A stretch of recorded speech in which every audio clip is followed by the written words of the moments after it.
तो दूसरा जो है, ये देखिए ना, टर्मोइल बढ़ रहा है, ये रीजनल ग्लोबल टर्मोइल बढ़ रहा है। ये टॉक्स नाकाम हो गई एक बार फिर, और वहाँ से डेविड बार्निया भी चले गए वापस, मोसाद का सरबरा, और वहाँ से विलियम बर्न्स, और साथ ही जो हमास का डेलीगेशन, ये सारे वापस चले गए, और एक दफ़ा फिर जो है वो वहाँ पे तातुल आ गया, ख़त्म हो गया वो सारा जो उम्मीद थी कि। और वो इस बात पे ख़त्म हुआ कि जी फिलाडेल्फी कॉरिडोर जो है उस पर फ़ौज रहेगी या नहीं रहेगी। इनकी तरफ से ये पेशकश हुई कि हम ग्रेजुअली हटाएंगे और ये करेंगे। तो इजिप्ट और हमास की डेलीगेशन ने तो बिल्कुल कहा कि वो जो 2 जुलाई को आया था, बाइडन, प्रेसिडेंट बाइडन का प्लान था, और जिसको फिर अक़वाम मुत्तहिदा की सिक्योरिटी काउंसिल ने भी अप्रूव कर दिया था, उसको जो है वो उसके मुताबिक सीज़ फायर करवाया जाए। तो वो नहीं हुआ, तो सब अपनी अपनी जगहों पे वापस चले गए। उसके बाद ये है कि ये अब वहाँ पर जो जो ईरान के नए वज़ीर ख़ारजा हैं, अराक़ची, अब्बास अराक़ची, अगर मैं सही नाम उनका प्रोनाउंस कर रहा हूँ, उनकी इटालियन फॉरेन मिनिस्टर से बात हुई और उन्होंने कहा कि ईरान अभी रिएक्ट करेगा। लेकिन ये जो अब्बास अराक़ची हैं, इनको मैं इत्तेफाक से जानता हूँ, इतने सालों में इनको काफ़ी देखा है, इनका बड़ा तवील एक बैकग्राउंड है। ये जो हैं, ये इन्होंने ये बैकग्राउंड बड़ा ज़रूरी है कि ईरान के फॉरेन मिनिस्टर का बैकग्राउंड क्या है। ये नए फॉरेन मिनिस्टर जो आए हैं, ये जो है, इन्होंने तेहरान, एक तो ये जो 8 साल जंग थी उसमें पार्टिसिपेट किया इराक़ के साथ जो थी, फिर उसके बाद इन्होंने मास्टर्स किया तेहरान से, फिर इन्होंने यूनिवर्सिटी ऑफ कैंट से, अच्छा मास्टर्स इनका इंग्लिश में है, फिर यूनिवर्सिटी ऑफ कैंट से बरतानिया से इन्होंने PhD किया। उसके बाद ये आके फॉरेन सर्विस में 90s के अंदर ही, मेरे ख्याल से 96 या 98 में शायद ये आ गए, और ये फिनलैंड में सफ़ीर, ईरान के सफ़ीर बन गए फिनलैंड में। और फिर वहाँ पर ये जब 9/11 हुआ तो ये फिनलैंड में ही, मतलब ये वेस्टर्न यूरोप के, फिर जब वापस आए 2003 में, तो ये वेस्टर्न यूरोप के डेस्क के इंचार्ज थे ईरान की फॉरेन मिनिस्ट्री में। मतलब एक पुराने डिप्लोमेट हैं। और साथ ही आप ये देखें कि इन्होंने फिर, ये 2003 है, 2003 आप याद करें ये कौन से साल हैं? ये वो है कि जब इराक़, अफ़गानिस्तान 2001 9/11 हुआ है। तो ये यहाँ पर वापस आए हैं वहाँ से, फिनलैंड से, और ये आके जो है ये वेस्ट यूरोप का जो डेस्क है उसको इन्होंने हेड करना शुरू किया है। और ये वो दौर है जब न्यूक्लियर के ऊपर बातचीत शुरू होती है बरतानिया के साथ और अमेरिका और बाकी मुल्कों के साथ ईरान की, तो ये ओपन अप होते हैं ज़रा।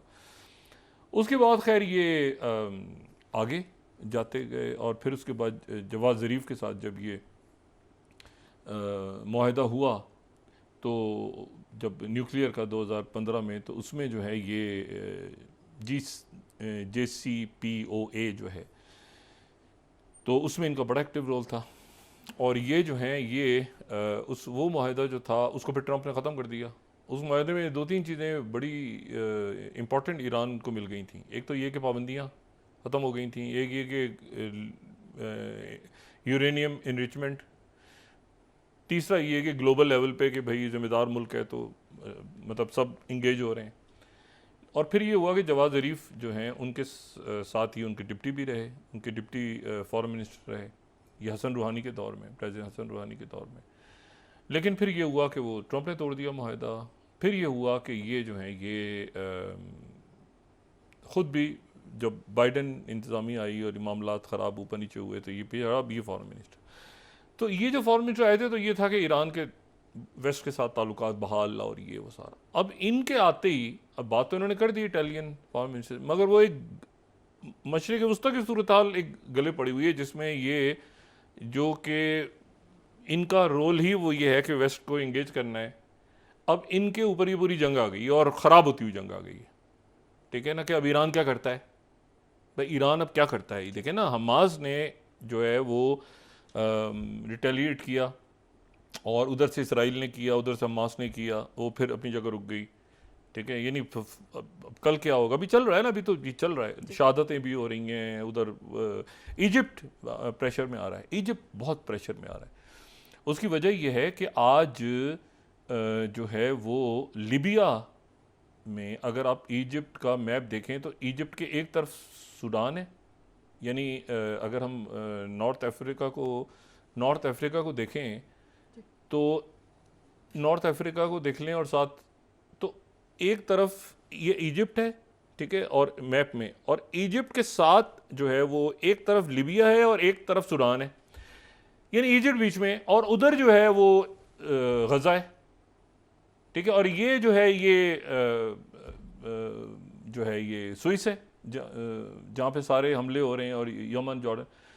अब लिबिया ने आज क्या किया है कि लिबिया में खाना जंगी हो रही है। मैं आपको सिर्फ ये बता रहा हूँ कि ये पूरा एक जोड़ते हैं ना सिलसिला, फिर उसके बाद वापस आते हैं ज़रा पाकिस्तान और लिबिया में खाना जंगी हो रही है। तो वहाँ पे कद्दाफ़ी के जो बहुत ही करीबी उनके एक साहब जो उनके साथ थे, फिर अलग हो गए, अमेरिका चले गए, ये 2011 में फिर वापसी हुई उनकी, और फिर वो उसके बाद वो पहले जो है पूरी लीबिया की फ़ौज उनके पास चली गई, कमान उसकी, फिर उसके बाद खाना जंगी हो गई। तो एक गवर्नमेंट जो है वो बन गई ट्रिपली में और एक बन गई तब्रुक में।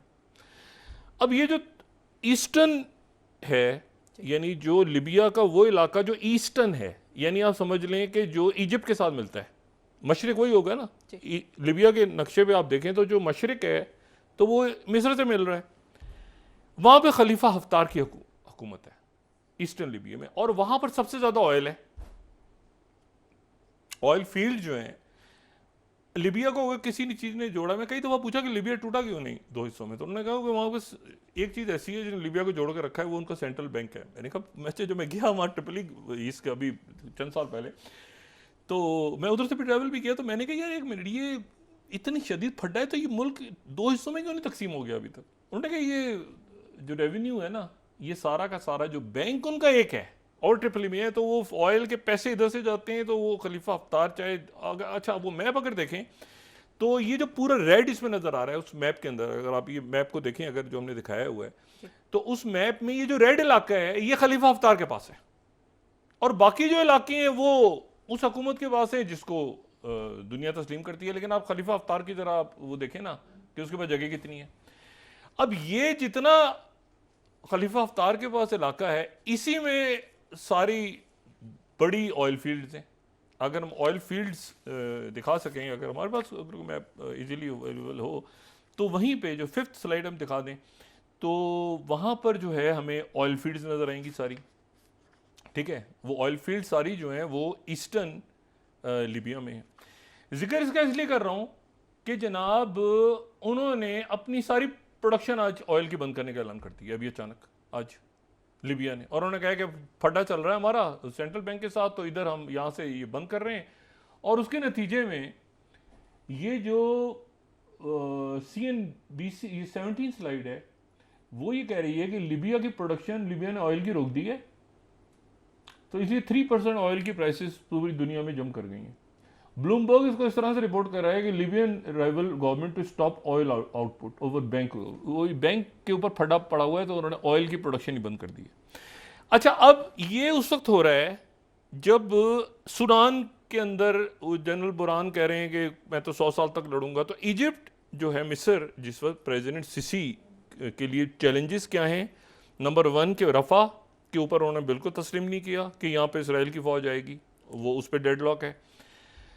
फिर दूसरी बात यह है कि साथ उधर सूडान के अंदर खाना जंगी है, ठीक है, और सूडान के साथ फिर वो इथोपिया और वो डैम और वो सारा हम डिस्कस कर चुके हैं, मैं उस डिटेल में नहीं जाना चाह रहा। और साथ ही लीबिया में ऑयल बंद कर दिया उन्होंने, और ऑयल की प्राइसेस ऊपर नीचे हो रही हैं पूरी दुनिया में।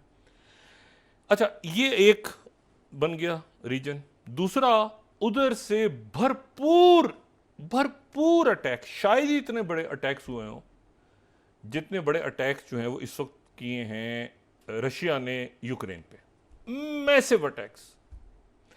और वो ना सिर्फ केव पे किए हैं बल्कि वो जो हैं वो कारकेव के इलाके पे भी, बाकी इलाकों पर भी। और वहाँ पर जो ये जो कीव इंडिपेंडेंट है वहाँ पे वो ये कह रहे हैं, 26वीं स्लाइड दिखाएं कि रशियन अटैक, उनके प्रेसिडेंट ने कहा है ज़ेलेंस्की ने कि 100 मिसाइल्स और 100 ड्रोन्स मारे हैं और वहाँ पर जो है ये मामला ख़राब हो गया।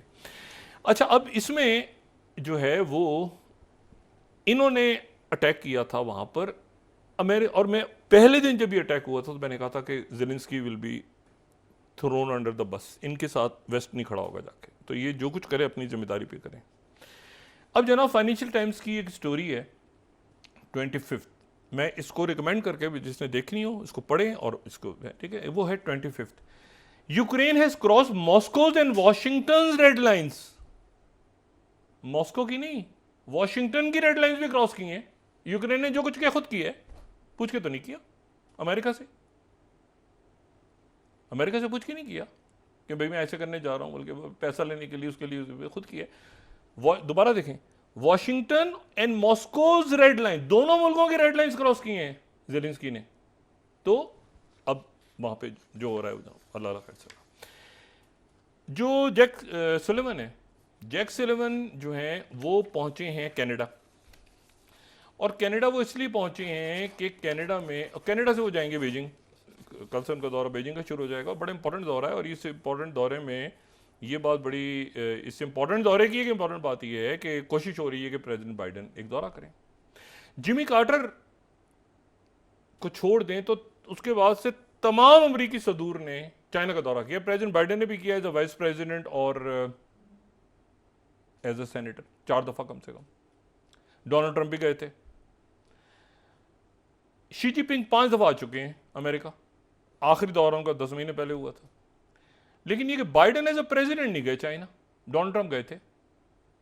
बाकी सारे सदूर चाइना का दौरा कर चुके हैं अमेरिका के, जिमी कार्टर को छोड़ दें सिर्फ, यानी पोस्ट निक्सन बात हो रही है ना।